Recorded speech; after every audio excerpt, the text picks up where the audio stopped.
नमस्कार, मैं मृत्युंजय राय एक बार फिर से आपका स्वागत करता हूं आपके अपने सेशन में, आपके अपने यूट्यूब चैनल पर। आज 10वां दिन है एमसीक्यू का और आज 10वें दिन हम लोग प्रीएम्बल ऑफ कॉन्स्टिट्यूशन टॉपिक पढ़ेंगे, इसके एमसीक्यू करेंगे। आइए बिना किसी विलंब के हम चलते हैं आपके पहले प्रश्न पे। पहला प्रश्न है, भारतीय संविधान की उद्देशिका के संदर्भ में निम्नलिखित कथनों पर विचार कीजिए। उद्देशिका को संविधान का भाग नहीं माना जाता है। उद्देशिका से यहाँ पर तात्पर्य प्रीएम्बल से है। उद्देशिका उद्देश्य प्रस्ताव से बना था जिसे पंडित जवाहरलाल नेहरू ने प्रस्तुत किया था। और फिर कह रहा है कौन सा कथन सही नहीं है, तो भारतीय संविधान का भाग नहीं मानता है, गलत है कथन। इसे संविधान का भाग माना जाता है, यानी सवाल तो नहीं ही पूछा था, यानी पहला सही हो गया सवाल के अकॉर्डिंग। उद्देशिका विधायिका की शक्तियों को नियंत्रित करने का कार्य करती है, गलत। उद्देशिका ना तो विधायिका की शक्तियों का स्रोत है, ना उस पर नियंत्रण लगाती है और ना ही उसे प्रमोट करती है, यानी विधायिका को किसी प्रकार से उद्देशिका शक्ति नहीं देती है। ये जो है वो गलत है स्टेटमेंट। उद्देशिका उद्देश्य प्रस्ताव पर आधारित है, इसे पंडित नेहरू ने प्रस्तुत किया था। तीसरा सही है, तो आपसे रॉन्ग पूछा है तो ए बी इसका जवाब होगा। 13 दिसंबर 1946 को संविधान सभा की बैठक में, कॉन्स्टिट्यूएंट असेंबली की बैठक में इसे प्रस्तुत किया गया था पंडित जवाहरलाल नेहरू के द्वारा। ये तीसरी बैठक थी। इसके बाद केशवानंद भारती मामले में, एक मैं बता दूं कि किस मामले से ये बात सामने आई है, तो केशवानंद भारती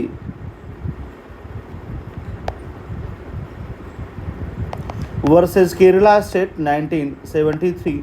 इस मामले में सुप्रीम कोर्ट ने क्लियरली कहा है कि preamble is the part of constitution. Preamble is the part of constitution, संविधान का भाग है। ये बात बिल्कुल क्लियरली कहा है किसने, तो सुप्रीम कोर्ट ने ये बात बिल्कुल क्लियरली कहा है केशवानंद भारती वर्सेस केरला स्टेट मामले में। इसी मामले में उसने कहा है कि प्रस्तावना न तो विधानमंडल की शक्ति का स्रोत है, ना ही उसके अधिकारों पर प्रतिबंध लगाता है।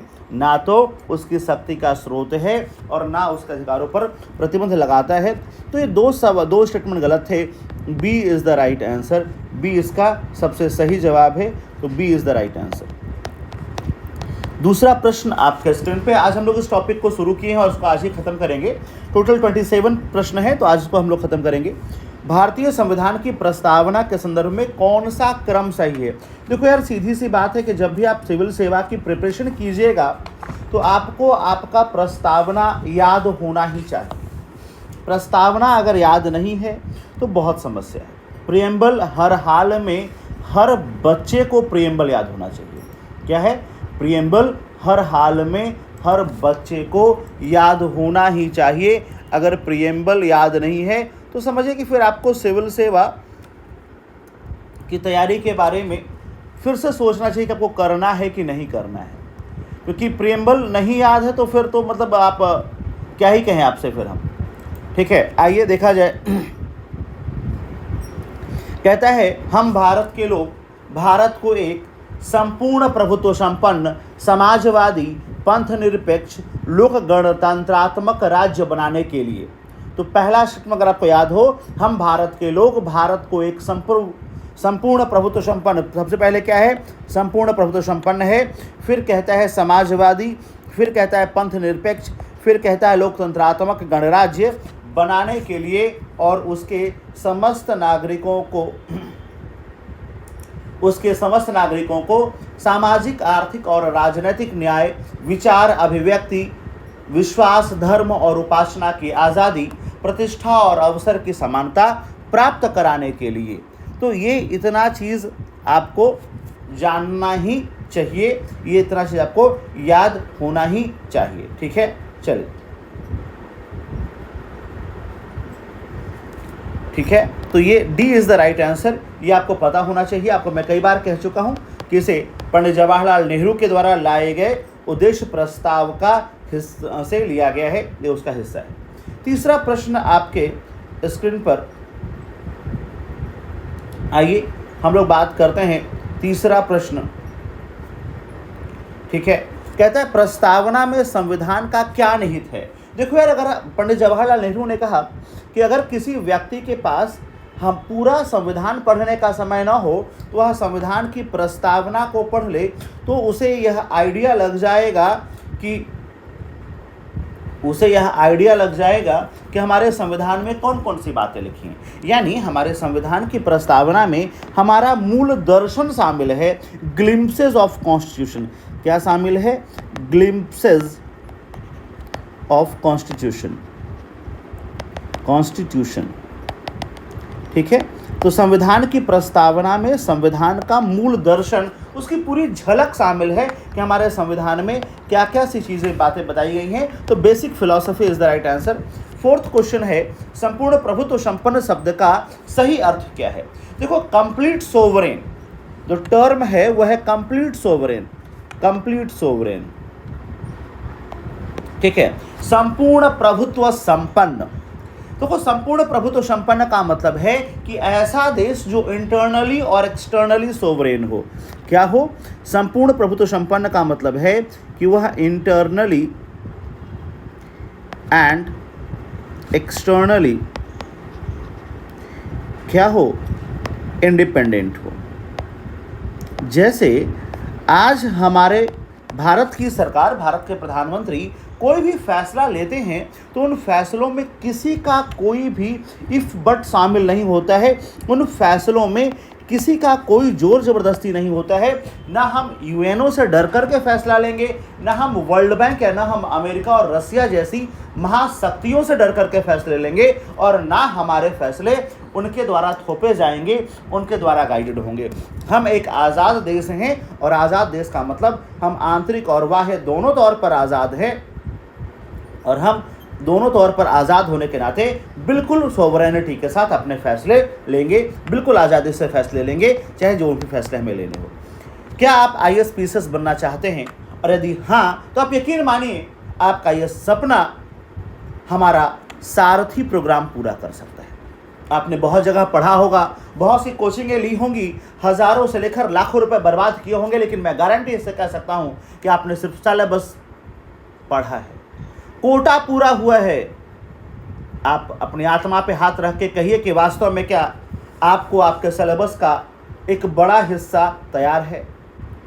अगर नहीं तो आपको ज़रूरत है एक सारथी की, जो आपके रथ को असफलता के दलदल से निकाल कर सफलता के उच्चस्थ शिखर पर स्थापित करें। इसके लिए आज ही ज्वाइन करें हमारा मेंटरशिप प्रोग्राम। ये उसके डिटेल्स आपके नंबर पे दिए हुए हैं। यहाँ हम लोग 1-to-1 मेंटरशिप देते हैं। 10,000 से ज़्यादा MCQ practice, daily mains practice, copy evaluation, weekly review और 50 से ज़्यादा टेस्ट सीरीज के जरिए हम आपकी सफलता को आश्वस्त करते हैं। आइए हम चलते हैं 5वें प्रश्न पर। भारत में लोकतंत्र का कौन सा स्वरूप है? देखो यार, सीधी सी बात समझ लो कि भारत में लोकतंत्र में प्रत्यक्ष है, अप्रत्यक्ष है। हमारे यहाँ अप्रत्यक्ष है। देखो, अप्रत्यक्ष हमारे यहाँ इसलिए है कि हम लोग रिकॉल नहीं कर सकते, हम लोग रेफरेंडम नहीं कर सकते। तो जहाँ पर रिकॉल और रेफरेंडम जैसी चीज़ें नहीं हैं, या जहाँ पर no direct participation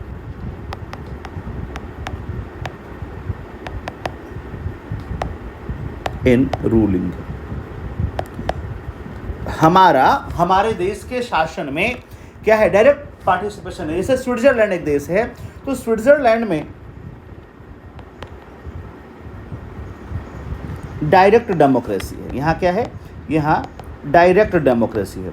direct democracy के कुछ लक्षण ये है कि आप समय पूरा होने से पहले भी अगर अपने प्रतिनिधि के परफॉर्मेंस से खुश नहीं हैं तो उसे आप वापस बुला सकते हैं। कॉल बैक का ऑप्शन होता है, आप रिकॉल कर सकते हैं। यहाँ 5 साल तो गए, 5 साल से पहले आप कुछ भी नहीं कर सकते हैं। 5 साल तो आपको देना ही देना होगा। क्लियर है? तो इसका सही जवाब है बी, हमारे यहाँ इंडिया में इनडायरेक्ट डेमोक्रेसी है। चलिए अगला प्रश्न है, छठा प्रश्न आपके स्क्रीन पे। भारत के संविधान के संदर्भ में सामाजिक आर्थिक राजनीतिक न्याय का उपलब्ध हुआ है, कहाँ है? वही हम भारत के लोग भारत को एक संपूर्ण प्रभुत्व संपन्न समाजवादी पंथ निरपेक्ष लोकतंत्रात्मक गणराज्य बनाने के लिए तथा उसके समस्त नागरिकों को सामाजिक आर्थिक राजनीतिक न्याय, विचार अभिव्यक्ति विश्वास धर्म और उपासना की स्वतंत्रता, प्रतिष्ठा और अवसर की समानता प्राप्त कराने के लिए, ये याद होना चाहिए जैसे मुझे याद है। जैसे मुझे प्रेम्बल की लाइनें रटी हुई हैं वैसे आपको भी याद होना चाहिए। आप बिल्कुल कह सकते सर आपने 50 बार पढ़ाया है, नहीं, मैंने 500 बार पढ़ाया है।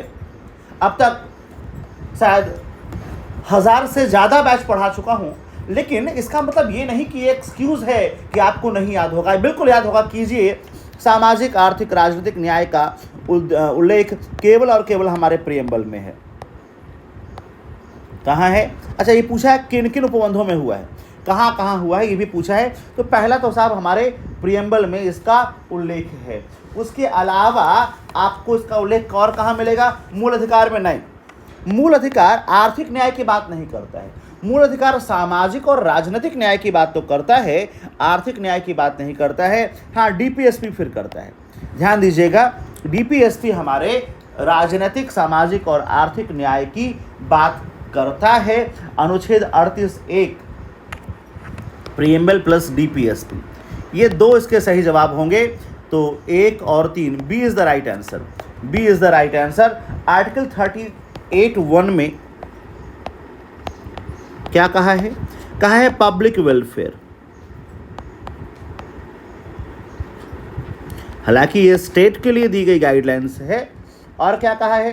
कहा है कि ऐसा सोशल मैकेनिज्म या सोशल सिस्टम बनाएगा जिससे क्या हो सके? लोक कल्याण हो सके और क्या मिल सके? तो कहा है कि पॉलिटिकल, सोशल और इकोनॉमिकल, क्लियरली वहाँ पर मेंशन है, क्लियरली मेंशन है, इकोनॉमिकल जस्टिस मिल सके आर्टिकल 38(1) में। इससे आपको मैं कहता हूँ कि देखो, आपको 1 से 4 तक, उसके बाद 5 से 11 याद हो न हो, आपको आर्टिकल 12 से लेकर के 51 तक एक एक आर्टिकल याद होना ही चाहिए। अगर नहीं याद है तो सिविल सेवक बनने के रास्ते में यह बहुत बड़ी बाधा है, आप यकीन मानिए। इसलिए अभी भी याद करना शुरू कीजिए, ठीक है, अगर अभी तक आपको याद नहीं है तो। क्वेश्चन नंबर 7 आपके स्क्रीन पे। निम्नलिखित में से कौन सा तत्व भारतीय संविधान की प्रस्तावना का तत्व है? प्रस्तावना एकदम उंगलियों पे रटा होना चाहिए, मैं बार बार कह चुका हूँ। भारतीय संविधान के अधिकार का स्रोत, देखिए दो चीज़ें हैं। हमारी संविधान की प्रस्तावना हमारे अधिकार का स्रोत है। अगर आपने मेरा नोट्स पढ़ा है, क्लियरली मेंशन है उस नोट्स में, जो हैंड रिटन नोट्स है, कि हमारे संविधान की प्रस्तावना हमारे अधिकार का स्रोत है। कैसे अधिकार का स्रोत है? We the people of India, we the people of India, हम भारत के लोग। जैसे आप ये वाक्यांश पढ़ते हैं, इसका मतलब है कि हम भारत के लोग, यानी भारत के संविधान की शक्ति का स्रोत भारत की जनता है, we the people of India. तो पहला तो ठीक है, ठीक है। आइए अगला हम लोग पढ़ते हैं कि भारत के राज्य की प्रकृति, बिल्कुल भारत के राज्य की प्रकृति बिल्कुल पहले लाइन में कहता है कि संपूर्ण प्रभुत्व संपन्न। कैसा होगा हमारा राज्य? तो कहता है साहब कंप्लीट सोवरेनिटी होगी, संपूर्ण प्रभुत्व संपन्न होगा। फिर कहता है कैसा होगा? कहता है साहब सोशलिस्ट होगा। देखिए राज्य का नेचर ही तो बता रहा है कि सोशलिस्ट होगा। फिर क्या कहता है? कहता है सेक्युलर होगा। फिर क्या कहता है? कहता है डेमोक्रेटिक रिपब्लिक होगा, डेमोक्रेटिक रिपब्लिक होगा, ठीक है। क्या होगा? डेमोक्रेटिक रिपब्लिक होगा। तो ये क्या बता रहा है? ये बता रहा है हमारे राज्य की प्रकृति को। तो पहला तो सही था ही साहब, दूसरा भी सही था। उद्देश्य बता रहा है। क्या उद्देश्य है हमारा? तो सामाजिक आर्थिक राजनीतिक न्याय देना हमारा उद्देश्य है। हमारा उद्देश्य है कि भारत के नागरिकों को विचार अभिव्यक्ति विश्वास धर्म और उपासना की आज़ादी मिले, प्रतिष्ठा और अवसर की समानता मिले। क्लियर है? क्लियर है? और लागू होने की तिथि। अगर आप बिल्कुल लास्ट में चले जाएं संविधान के प्रस्तावना के, तो लिखता है कि दृढ़ संकल्प होकर हम अपनी इस संविधान सभा में आज की तारीख 26 नवंबर 1949, बिल्कुल क्लियरली लिखा है 26 नवंबर 1949 को इस संविधान को अंगीकृत, अधिनियमित और आत्मार्पित करते हैं। ठीक है, अंगीकृत, अधिनियमित और आत्मार्पित करते हैं। बोलो क्लियर है बात? तो ये संविधान की प्रस्तावना में 1, 2, 3 और 4 चारों सही है, बिल्कुल करेक्ट। देखो एक एक चीज़ आपको ना सिर्फ समझने का है। एक बार अगर आपको चीज़ें समझ में आ गई, आपका कॉन्सेप्ट क्लियर हो गया, तो सवाल यूँ चुटकियों में हल होंगे। ठीक है, 8वां प्रश्न देते हैं।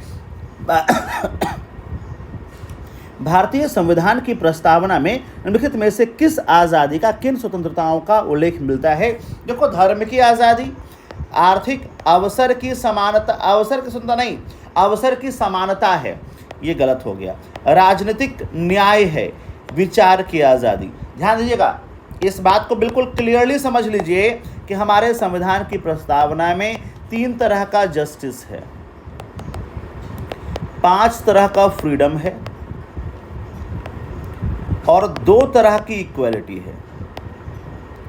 ठीक है, हाँ, 3 तरह का कौन कौन सा? सामाजिक, राजनीतिक और आर्थिक, ये 3 तरह की आपको न्याय की बात करते हैं हम। विचार, अभिव्यक्ति, विश्वास, धर्म और उपासना की स्वतंत्रता की बात करते हैं। तो ये 5 तरह की आज़ादी की बात करते हैं हम लोग।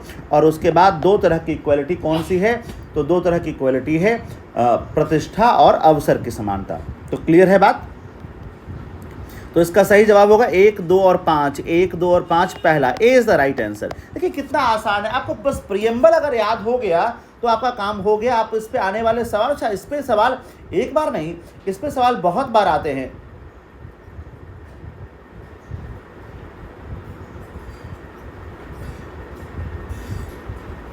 ठीक है, तो आइए चलते हैं अगले सवाल की तरफ।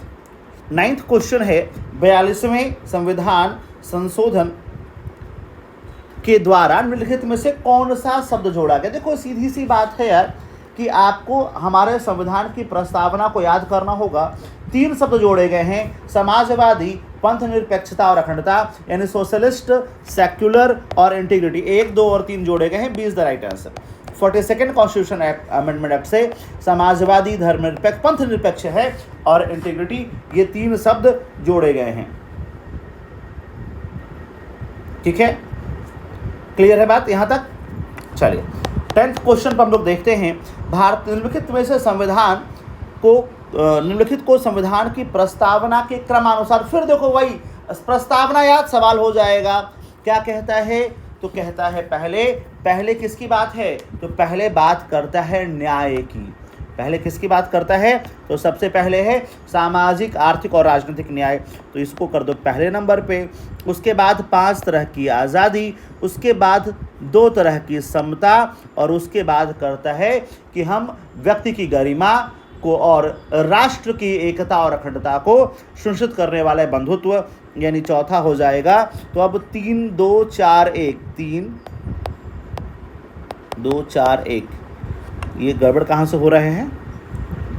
सबसे पहले 1, अरे सबसे पहले 4 होगा ना यार। हाँ 4 के बाद 2 होगा। ठीक है, 2 सही है, उसके बाद 1 होगा और उसके बाद 3 होगा। हाँ 4, 2, 1, 3, 4, 2, 1, 3, B is the right answer. B is the right answer, B इसका सही जवाब है। बस प्रस्तावना याद तो समझ लीजिए कि आपका काम हो गया। तो ये 10वां सवाल पूरा हुआ। आइए चलते हैं 11वें सवाल पे। भारत के संविधान की उद्देशिका के संबंध में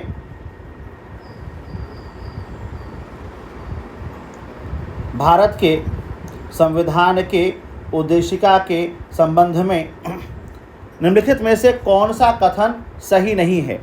उद्देशिका संविधान का एक अंश है, बिल्कुल सही बात है। इसमें संविधान का उद्देश्य उल्लेख है, बिल्कुल सही बात है। हमने बिल्कुल संविधान का उद्देश्य बताए हैं कि हमें 3 तरह का न्याय, 5 तरह की आज़ादी और 2 प्रकार की समानता। और 1976 यानी 42वें संविधान संशोधन की बात करता है। समाजवादी शब्द जोड़ा गया, ये भी सही है। शब्द पंथ निरपेक्ष सदैव उद्देशिका का अंश था, गलत हो गया। डी कौन सा सही नहीं है? D is the right answer, क्योंकि डी सही नहीं है। इसे भी 42वें संविधान संशोधन के द्वारा 1976 में 1976 में जोड़ा गया था। क्लियर है? आइए चलते हैं 12वें प्रश्न की तरफ। 12वां प्रश्न आपके स्क्रीन पे, भारत के संविधान की उद्देशिका के बारे में कौन सा कथन सही है? उद्देशिका स्वयं न्यायालय द्वारा प्रवर्तनीय नहीं है। बिल्कुल सही बात है। आप हमारे प्रियम्बल को कोर्ट में चैलेंज नहीं कर सकते। It is not challengeable or not enforceable by any court of law. किसी भी कोर्ट के द्वारा ये ना तो इन्फोर्सेबल है और ना ही आप किसी कोर्ट में इसे जो है चैलेंज कर सकते। बिल्कुल सही बात है। दूसरा है स्टेटमेंट, उद्देशिका उन उद्देश्यों को बताते हैं जिन्हें संविधान स्थापित करना और आगे बढ़ाना चाहता है। बिल्कुल सही बात है। उद्देशिका उन्हीं उद्देश्यों को डिस्कस करती है जिन्हें हमारा संविधान आगे बढ़ाना चाहता है और उन्हें हमारे समाज में इस्टेब्लिश करना चाहता है। उद्देशिका उस स्रोत को इंगित करती है जहां से संविधान अपना प्राधिकार प्राप्त करता है। बिल्कुल सही बात है। इसका स्टार्टिंग ही है we the people of India, हम भारत के लोग, यानी यह वास्तव में उस स्रोत की चर्चा करती है जिस स्रोत से यह संविधान अपना क्या करता है, अधिकार प्राप्त करता है। तो इसके तीनों ही सही है। 1, 2 एंड 3, 1, 2 और 3 तीनों इसके सही जवाब हैं। ठीक है, यहां तक चलते हैं आगे। 12वां प्रश्न के बाद 13वें प्रश्न पे कहता है, भारत के संविधान की उद्देशिका के बारे में लिखित में से कौन सा सही है, कौन सा ट्रू पूछा है अबाउट द प्रियम्बल। कहता है उद्देश्य संकल्प जवाहरलाल नेहरू द्वारा संविधान सभा में प्रस्तुत किया गया था। बिल्कुल सही बात है। उद्देश्य संकल्प को जवाहरलाल नेहरू ने संविधान सभा में प्रस्तुत तो किया था, इसमें कहीं दो राय नहीं है, ये बिल्कुल सही है। ठीक है, और आगे दूसरा, उद्देशिका का विचार संयुक्त राज्य अमेरिका से लिया गया था। देखिए जो दूसरा स्टेटमेंट है ये कहता है कि क्या जो उद्देशिका है ये जवाहरलाल नेहरू से तो आया था, लेकिन क्या इसे हमने कहाँ से लिया है? तो हमने उद्देशिका का विचार जो है अमेरिकी संविधान से लिया है, लेकिन इसकी भाषा पर ऑस्ट्रेलियाई संविधान का प्रभाव है। तो दूसरा भी सही है, यानी विचार अमेरिका से लिया है। प्रियम्बल का जो आइडिया है वो यूएसए का है और प्रियम्बल का जो लैंग्वेज है वो ऑस्ट्रेलिया से हमने लिया है। ठीक है, वो हमने कहाँ से लिया है? ऑस्ट्रेलिया से लिया है। तीसरा, समाजवादी एवं पंथ निरपेक्ष शब्द 42वें संविधान संशोधन द्वारा 1976 द्वारा अपनाए गए थे। बिल्कुल सही बात है। कहता है उद्देशिका भारत के नागरिकों के मूल अधिकारों को समझना है, गलत बात है। उद्देशिका मूल अधिकारों की कोई बात नहीं करती है। उद्देशिका मूल अधिकारों की कोई बात नहीं करती है, ये आपको बिल्कुल क्लियर होना चाहिए। ठीक है, उद्देशिका में कोई मूल अधिकार की बात नहीं है। पहला, दूसरा और तीसरा तीनों सही है। 1, 2 और 3 ये इसका सही है। 14वां सवाल कहता है कि उद्देश्य प्रस्ताव में कौन कौन से बिंदु शामिल हैं। आइए देखा जाए उद्देश्य प्रस्ताव में कौन कौन से बिंदु शामिल हैं। ठीक है, तो पहला, भारत एक संप्रभु गणराज्य। बिल्कुल सही बात है। हम अपने देश को क्या बनाना चाहते हैं? तो ये पहला तो बिल्कुल सही है कि हम एक इंडिपेंडेंट और सोवरेन नेशन हैं। हम एक इंडिपेंडेंट और सोवरेन नेशन हैं, ये बात बिल्कुल भी यहाँ पर करेक्ट है। बिल्कुल सही है बात यहाँ पे है। अगला कहता है कि संघ की इकाइयाँ स्वायत्त होंगी और उन सभी शक्तियों का प्रयोग कार्यों का संपादन करेगी जो संघीय सरकार को नहीं दी गई है। 14वें प्रश्न का दूसरा स्टेटमेंट एक बार फिर से पढ़िए। कहता है संघ की इकाइयाँ बिल्कुल स्वायत्त होंगी, क्योंकि हम गणराज्य की भी बात करते हैं, स्वायत्त होगी। और संघीय सरकार की बात करता है कि संघीय सरकार जो भी कार्य देगा किया जाएगा। बिल्कुल सही, दूसरा भी स्टेटमेंट सही है। तीसरा कहता है संप्रभु और स्वतंत्र भारत तथा इसके संविधान के समस्त सत्ता का स्रोत जनता, we the people of India, we the people of India, हम भारत के लोग। किसकी बात करता है? बात करता है we the people of India, हम भारत के लोग। तो सत्ता का स्रोत क्या है? भारत की जनता। और कहता है अल्पसंख्यक जातियों दलितों और अन्य पिछड़े वर्गों को समुचित सुरक्षा दी जाएगी। तो बात सही कहता है, चारों कथन इसके सही हैं, इसके चारों कथन सही हैं। बोलिए क्लियर है? इसके चारों कथन क्या हैं? बिल्कुल सही हैं। ठीक है, आइए 15वां प्रश्न हम लोग देखते हैं। भारतीय संविधान की प्रस्तावना में उल्लेख है, भारतीय संविधान की प्रस्तावना में किसका उल्लेख है? प्रतिष्ठा की समानता, बिल्कुल सही बात है। अवसर की समानता और विचार की आज़ादी है। पहला और दूसरा ही सही है, ये नहीं कि आप पूरा आंख मूंद करके इस पर टिक कीजिए कि नहीं नहीं सब सही है। ठीक है, तो ध्यान दीजिएगा कि विचार की आज़ादी है। विचार की क्या है? आज़ादी, न कि विचार की समानता है। विचार की क्या है? आज़ादी है। क्लियर है बात? चलिए अगला प्रश्न है, निम्नलिखित उद्देश्यों में से कौन सा एक भारत के संविधान की उद्देशिका में सन्निविष्ट नहीं है? विचार की आज़ादी ठीक है, अभिव्यक्ति की आज़ादी, विश्वास की आज़ादी, आर्थिक न्याय होता तो सही होता, तो बी सही जवाब है, बी नहीं है। इकोनॉमिक इंडिपेंडेंस नहीं की बात नहीं करते हम लोग इकोनॉमिक जस्टिस की बात करते हैं। हम लोग इकोनॉमिक जस्टिस की बात करते हैं। ठीक है, चलिए अगला है, भारत के संविधान निर्माताओं का मत निम्नलिखित में से किस में प्रतिबिंबित होता है? भारत के संविधान निर्माताओं का मत हमारे प्रियम्बल में प्रतिबिंबित होता है, इसमें कोई दम ही नहीं है सवाल में। अगला 18वां सवाल कहता है कि 42वें संविधान संशोधन अधिनियम द्वारा भारत के संविधान की प्रस्तावना में कौन से नए शब्द जोड़े गए? कौन कौन से नए शब्द जोड़े गए हैं? तो नया शब्द जोड़ा गया है समाजवादी, नया शब्द जोड़ा गया है पंथनिरपेक्ष, और नया शब्द जोड़ा गया है अखंडता, लोकतंत्रात्मक। और अच्छा, कौन कौन सा नया जोड़ा गया? समाजवादी, तीन, ऊपर से 3 जोड़े गए हैं, 1, 2 और 3, बस खत्म। ठीक है, भारत के संविधान की उद्देशिका, भारत के संविधान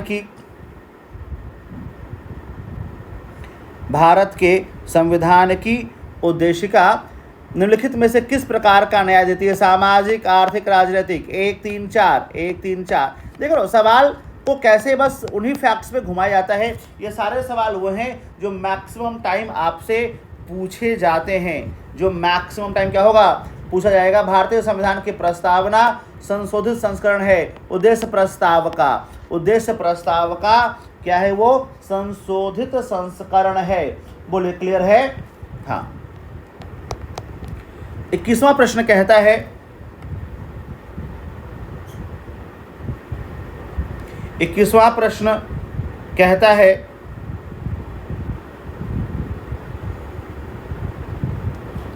कि 42वें संवैधानिक संशोधन अधिनियम ने 1976 में पहली बार प्रस्तावना में संशोधन किया। इसमें कुछ शब्द जोड़े। संशोधन द्वारा प्रस्तावना में जोड़े गए शब्दों का सही क्रम है। देखो सीधी सी बात है यार कि जब प्रस्तावना में जोड़ा गया है तो सही शब्द है। सबसे पहले क्या जोड़ा है? तो सबसे पहले जोड़ा गया है हमारे संविधान की प्रस्तावना में समाजवादी, उसके बाद पंथनिरपेक्ष और लास्ट में जोड़ा है अखंडता। सी इज द राइट आंसर।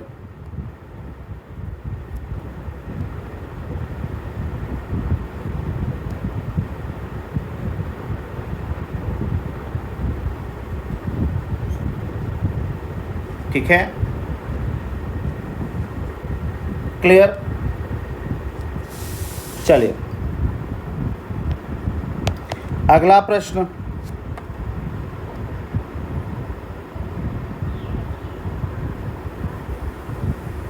अगला प्रश्न है 22वां प्रश्न। निम्नलिखित कथनों पर विचार कीजिए। प्रस्तावना भारत के संविधान का एक अभिन्न अंग है।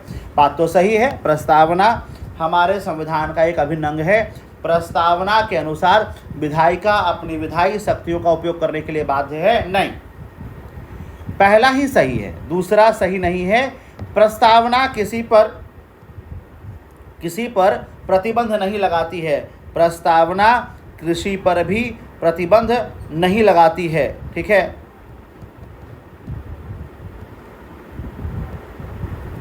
क्लियर? तो केवल पहला सही है।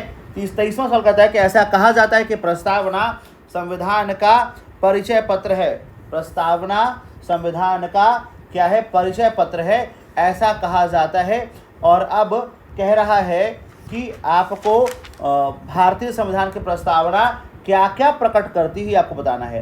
देखो, प्राधिकार का स्रोत, राज्य की प्रकृति, उद्देश्य, चारों प्रकट करती है भाई। 1 2 3 4 ए इज द राइट आंसर। चारों हमारे प्रस्तावना में मिलता है। 24वां प्रश्न है, 24वां प्रश्न है,